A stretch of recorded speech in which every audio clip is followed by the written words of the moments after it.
In the vast expanse of the cosmos, where stars twinkled like diamonds scattered across an endless velvet canvas, there existed a realm far beyond human comprehension.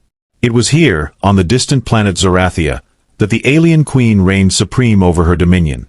Her presence commanded awe and terror in equal measure, for she was not merely a ruler but a living embodiment of power and mystery. Towering above all who dared approach her throne, the queen's form was both mesmerizing and fearsome. Her skin shimmered with an iridescent glow, shifting through hues of deep violet and midnight blue, while countless tendrils of energy danced around her massive frame like living serpents. Legends whispered among the stars spoke of her insatiable hunger, not for mere sustenance, but for something far more primal and essential to her existence. The queen's appetite was legendary, particularly her supposed craving for human essence, which ancient texts claimed held unique properties capable of sustaining her immense power. For centuries, these tales had spread across galaxies, painting her as a voracious predator whose sole purpose was to consume those unfortunate enough to cross her path. Spacefarers would tell chilling stories around flickering plasma fires, recounting how entire colonies had vanished without trace, leaving behind only the faintest whispers of their demise echoing through the void. Yet beneath this terrifying reputation lay an enigma that few dared to contemplate. The queen's motivations remained shrouded in mystery, her true intentions obscured by layers of myth and fear. While most believed her actions were driven solely by her monstrous appetite, some ancient scrolls hinted at a deeper purpose behind her seemingly ruthless nature. These forbidden texts spoke of a cosmic balance maintained by her consumption, suggesting that her role extended far beyond simple predation. However, such knowledge was carefully guarded, known only to the highest echelons of intergalactic scholars who dared to study the queen's behavior from afar. The very fabric of space-time seemed to warp around her throne room, a chamber so vast that it defied conventional physics. Here, amidst swirling clouds of stardust and pulsating energy fields, the queen presided over her court. Massive crystalline structures jutted from the floor like jagged teeth, each one humming with latent power that resonated through the chamber. The air itself seemed alive, crackling with anticipation as if the universe itself held its breath in her presence. Servants and advisors moved about with practiced caution, their movements precise and calculated, knowing that a single misstep could result in instant annihilation. Among the galaxy's inhabitants, reactions to the queen ranged from abject terror to morbid fascination. Entire civilizations had built their cultures around avoiding her notice, developing complex rituals and technologies designed to mask their presence from her all-seeing consciousness. Yet others, drawn by either desperation or ambition, sought her out willingly, believing that proximity to such raw power might grant them untold advantages. These brave, or perhaps foolhardy, individuals often disappeared into the depths of her domain, never to be seen again, their fates becoming yet another thread in the tapestry of legend surrounding the mysterious ruler of Zarathia. Through it all, the queen remained an enigmatic figure, her true nature hidden behind layers of power and protocol. Whether she was truly the monster that galactic folklore painted her to be, or something far more complex and nuanced, remained one of the universe's greatest mysteries, a question that would soon be tested in ways no one could have anticipated. Amidst the swirling chaos of interstellar politics and corporate expansion, Captain Elias Varn stood as a testament to humanity's relentless drive to explore the unknown. A seasoned officer of the United Earth Fleet, his journey to Zarathia began not with grand ambitions or noble quests, but rather through a series of increasingly desperate circumstances. Born on the outer rim colony of Proxima Centauri Prime, Elias had grown up watching supply ships grow fewer and farther between as Earth's resources dwindled. When the recruitment officers arrived promising adventure and a steady income, he'd signed up without hesitation, seeing it as his only chance to escape the slowly decaying infrastructure of his home world. His rise through the ranks had been anything but conventional. Where others relied on political connections or prestigious academy training, Elias had forged his path through sheer determination and an uncanny ability to survive situations that should have ended in disaster. His ship, the Aurora's Hope, had become something of a legend in its own right. A patched-together vessel that somehow managed to complete missions deemed impossible by better-equipped fleets. The crew, a mismatched collection of misfits and outcasts, had developed an almost supernatural bond under Elias's leadership, trusting him implicitly even when his orders seemed suicidal. The mission that brought him to Zarathia's doorstep was born of necessity rather than choice.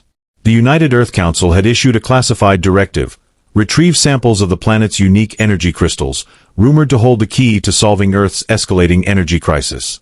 What they hadn't mentioned, what perhaps they didn't know, was that these crystals grew directly within the Queen's domain, protected by layers of security that made previous encounters seem like child's play. The official record stated that Elias volunteered for the mission. Unofficially, he'd been given little choice after refusing to participate in several morally questionable operations against civilian colonies. As the Aurora's Hope approached Zorathia's atmosphere, Elias found himself reflecting on the absurdity of his situation. Here he was, a man who'd spent years running from authority, now serving as humanity's reluctant ambassador to the most feared being in known space. The irony wasn't lost on him, nor was the weight of responsibility pressing down on his shoulders. He carried not just the hopes of his crew, but potentially the future of humanity itself. Yet beneath the surface of duty and obligation lay something more primal, a curiosity that refused to be silenced, a need to understand the truth behind the legends that had haunted his dreams since childhood. The ship sensors began registering anomalies as they entered orbit, confirming everything Elias had heard about the planet's unstable gravitational field. Energy readings fluctuated wildly, creating pockets of distorted spacetime that threatened to tear the vessel apart. Through the observation window, he watched as lightning storms raged across the planet's surface, their patterns too regular to be natural. Somewhere down there, in the heart of that maelstrom, waited the Queen, and whatever fate she had in store for him. When the transmission came through, it wasn't the cold, mechanical voice of an automated defense system that Elias expected. Instead, a wave of consciousness washed over the Aurora's Hope, penetrating every circuit and neural interface aboard the ship. The Queen's presence manifested not as words, but as pure thought, a cascade of emotions and images that overwhelmed the crew's senses. Through this psychic connection, she conveyed her summons, bypassing all conventional communication protocols. There was no request, no negotiation. Simply an undeniable compulsion to descend to the planet's surface. Elias felt his body moving toward the shuttle bay before his mind fully processed the command. Around him, his crew experienced similar involuntary responses, their hands operating controls and preparing equipment with mechanical precision. The Queen's influence wasn't violent or painful, but rather an irresistible certainty that resistance would be futile. As the shuttle detached from the mothership and began its descent through Zorathia's turbulent atmosphere, Elias realized with growing unease that the Queen had specifically targeted him. While his crew members carried out their duties with robotic efficiency, he alone retained full control of his faculties, a fact that filled him with both relief and dread. The journey through the planet's atmosphere proved more harrowing than any simulation could have prepared them for. Gravity shifted unpredictably, pulling the shuttle in multiple directions simultaneously. Time itself seemed to stretch and compress, making seconds feel like hours while minutes passed in the blink of an eye. Yet despite these challenges, the shuttle navigated perfectly, as if guided by an invisible hand. The Queen's influence extended beyond mere mental commands. She controlled the very fabric of reality around them, bending the laws of physics to ensure their safe passage. As they broke through the final layer of atmospheric disturbance, the landscape below revealed itself in breathtaking detail. Towering crystal formations stretched toward the sky, their surfaces refracting light into dazzling displays of color. Between these monoliths, rivers of liquid energy pulsed with life, connecting various structures in a network that defied human understanding. At the center of this alien metropolis rose the Queen's Palace, a structure that seemed to exist simultaneously in multiple dimensions, its form constantly shifting between solid matter and pure energy. The shuttle touched down in a courtyard paved with material that seemed to absorb and reflect light simultaneously. As the hatch opened, Elias stepped out into an environment that felt both welcoming and threatening. The air carried a subtle vibration, like standing near a powerful engine, and each breath seemed to fill his lungs with more than just oxygen. Looking back at his crew, he noticed their expressions had changed. The vacant stares of puppets replaced by genuine awareness, though tinged with confusion about how they'd arrived there. Then he saw her. The Queen emerged from the main entrance of her palace, her massive form radiating power that made the surrounding crystals pale in comparison. She moved with grace that belied her size, each step creating ripples in the fabric of space around her. Her eyes locked onto Elias, and he felt the full weight of her consciousness bearing down on him. In that moment, he understood why the legend spoke of her hunger. It wasn't just physical, but an insatiable desire to understand and connect with other forms of life. The realization hit him like a physical blow. She hadn't summoned him to devour his body, but to consume his very essence, to add his unique perspective to her vast collection of knowledge and experience. The Queen's approach transformed the very air around them, charging it with an electric anticipation that made every hair on Elias's body stand on end. As she drew closer, her massive form seemed to shift and adapt, taking on aspects that resonated with human perception while maintaining her distinctly alien nature. The tendrils of energy that danced around her body began to weave intricate patterns, forming shapes that suggested recognition and curiosity rather than aggression. Elias felt his mind reaching out instinctively, his thoughts brushing against hers in a tentative exchange that transcended language and species. Her voice, when it finally came, wasn't a sound but a symphony of sensations that resonated through every cell in his body. Memories flooded his consciousness, not his own, but fragments of countless beings who had stood where he now stood. He saw glimpses of civilizations long extinct, felt echoes of emotions from creatures whose very biology defied human understanding. Each memory carried with it a piece of the Queen's essence, revealing a being who collected experiences not out of greed, but out of a profound need to comprehend the infinite variations of life throughout the cosmos. Through this psychic connection, Elias began to grasp the true nature of her hunger. It wasn't destruction she sought, but understanding. Every being she encountered added to her vast repository of knowledge, allowing her to maintain the delicate balance of energies that kept her realm stable. The act of consumption wasn't meant to obliterate, but to preserve, to take the essence of a life and incorporate it into the greater whole of existence. This revelation struck him with the force of a supernova, challenging everything he'd believed about her nature. Yet beneath this cosmic purpose lay something more intimate and immediate. As their minds continued to intertwine, Elias sensed a loneliness that transcended species and time. Despite her immense power and the constant flow of beings through her domain, the Queen remained fundamentally isolated.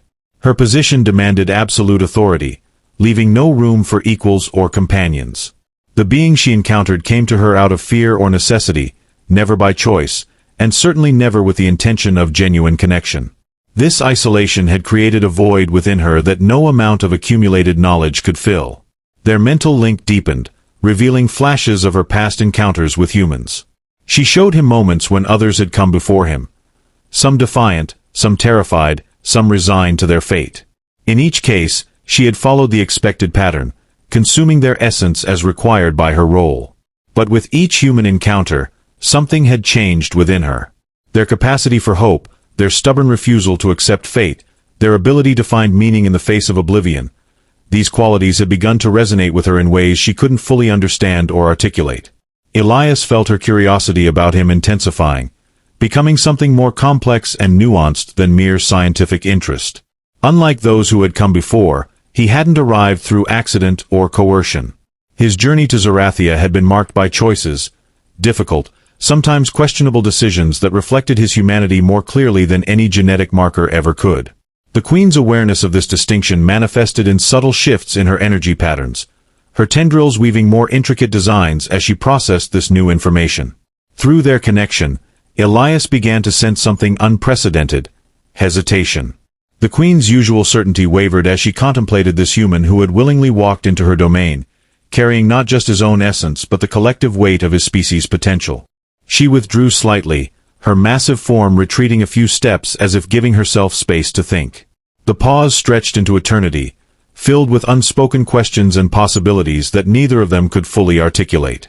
For the first time in millennia, the Queen found herself facing a decision that went beyond her established patterns of behavior, confronting emotions and impulses that challenged the very foundation of her existence. The transformation sweeping through Zarathia's domain began to manifest in increasingly dramatic ways, challenging both Elias and the Queen to adapt to their rapidly changing reality. The crystalline structures that had once served as static monuments to the Queen's power now pulsed with dynamic energy, their forms shifting and reconfiguring in response to the evolving consciousness of their creators. These changes rippled outward, affecting not just the physical architecture but the very fabric of space-time within the realm.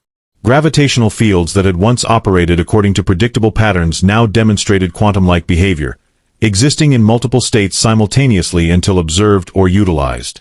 Elias found himself at the center of this metamorphosis, his human presence acting as a catalyst for changes that neither he nor the Queen had fully anticipated. His attempts to understand and interact with the alien technology surrounding him led to unexpected breakthroughs, as his human intuition bridged gaps that the Queen's more methodical approach had never considered. Simple gestures, a touch here, a thought there, triggered cascading effects that transformed entire sections of the palace. Corridors that had once led to specific destinations now became fluid pathways, their endpoints determined by the intent of those who traversed them rather than fixed coordinates. The Queen's court reacted to these changes with a mixture of awe and apprehension. Long-established protocols crumbled in the face of new possibilities, forcing advisors and attendants to rethink their roles and responsibilities. Some embraced the transformation, finding liberation in the dissolution of rigid hierarchies, while others clung desperately to tradition, viewing the changes as a threat to the fundamental order of their society. This division created tensions that echoed through the palace, manifesting as subtle shifts in the ambient energy that permeated the environment. Most profoundly, the Queen herself underwent transformations that challenged her very identity. Her massive form, once a symbol of immutable power, began to exhibit characteristics that blurred the line between ruler and participant. She found herself drawn to human concepts of equality and shared governance, ideas that contradicted millennia of absolute authority. This internal conflict manifested physically, causing her energy patterns to fluctuate erratically as she struggled to reconcile her traditional role with the new possibilities emerging from her partnership with Elias. Throughout the domain, the balance between stability and chaos teetered on a knife's edge. The energy rivers that sustained the ecosystem began to demonstrate unpredictable behavior, sometimes surging with power that threatened to overwhelm their channels, other times receding to levels that endangered dependent life forms. Native species adapted rapidly to these changes, evolving new traits and behaviors that reflected the shifting nature of their environment. Some flourished in the new conditions, while others struggled to survive, creating ripple effects throughout the food chain and ecological networks. The psychological impact on both inhabitants and visitors proved equally profound. Those who had once approached the Queen's domain with fear and reverence now found themselves questioning the very foundations of their beliefs. The clear distinctions between ruler and subject, predator and prey, began to blur, creating cognitive dissonance that manifested in various ways. Some experienced heightened creativity and innovation, while others succumbed to existential crises that challenged their sanity. The Queen's traditional methods of maintaining order proved increasingly ineffective in this new paradigm, forcing her to develop novel approaches to governance and conflict resolution. Perhaps most concerning was the effect on the dimensional stability of the realm itself. The intense psychic link between Elias and the Queen, combined with their experiments in manipulating fundamental forces, began to create fissures in the barriers between dimensions. These cracks allowed glimpses of alternate realities to bleed through, sometimes manifesting as ghostly apparitions or sudden shifts in environmental conditions.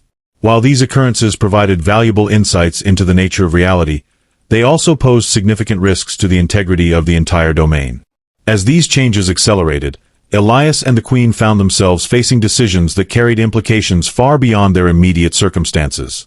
Each choice they made seemed to trigger additional transformations, creating a feedback loop of cause and effect that grew increasingly difficult to predict or control. The line between deliberate action and unintended consequence blurred, forcing them to develop new methods of anticipating and managing the consequences of their evolving relationship. This challenge proved both exhilarating and terrifying, as they realized they were reshaping not just a single domain but potentially the fundamental nature of existence itself. Through the chaos of transformation, Elias and the Queen found themselves drawn into an intricate dance of mutual discovery that transcended their initial connection.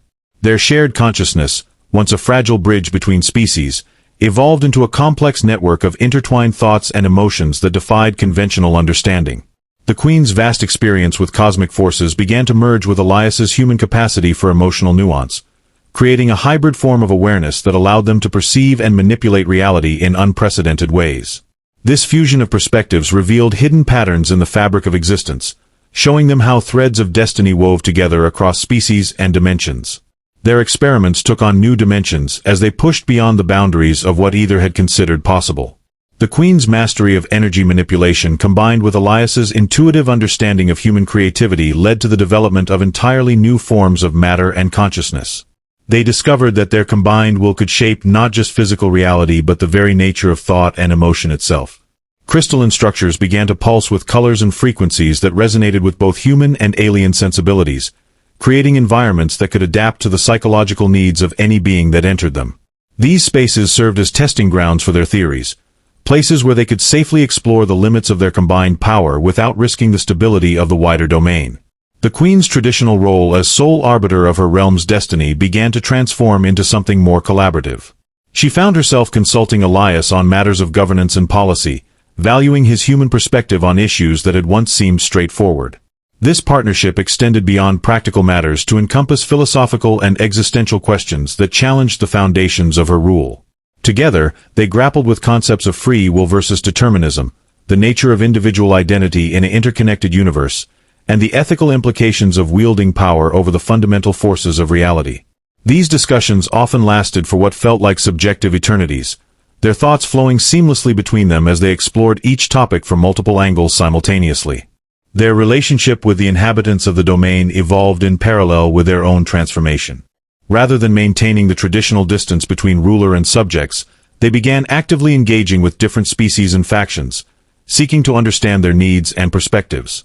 This outreach led to surprising discoveries about the true nature of the society they were reshaping. Many beings who had appeared content with their roles revealed hidden desires for change and growth, while others expressed legitimate concerns about the rapid transformations occurring around them. Through these interactions, Elias and the Queen developed a more nuanced understanding of the delicate balance required to guide their realm through its current period of upheaval. Perhaps most significantly, their partnership began to affect the fundamental nature of consciousness itself.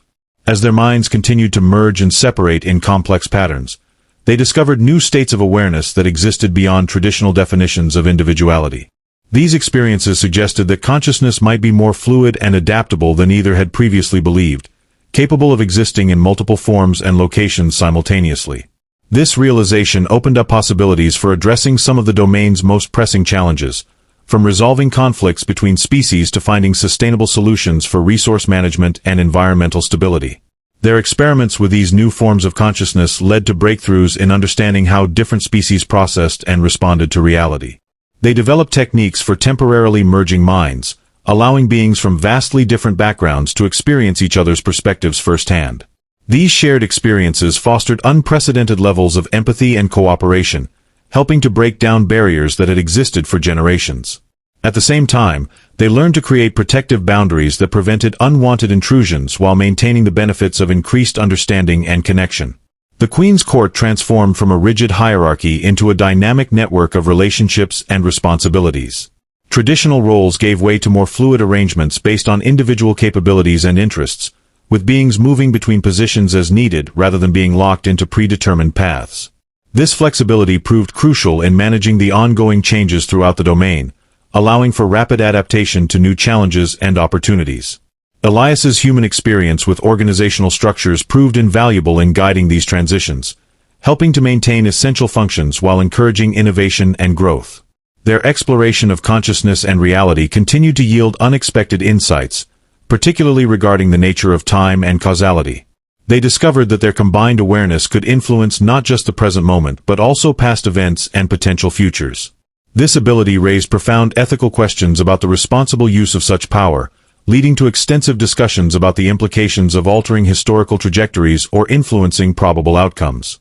Through careful experimentation and philosophical debate, they developed guidelines for using this capability in ways that respected the autonomy of other beings while addressing critical issues facing their realm.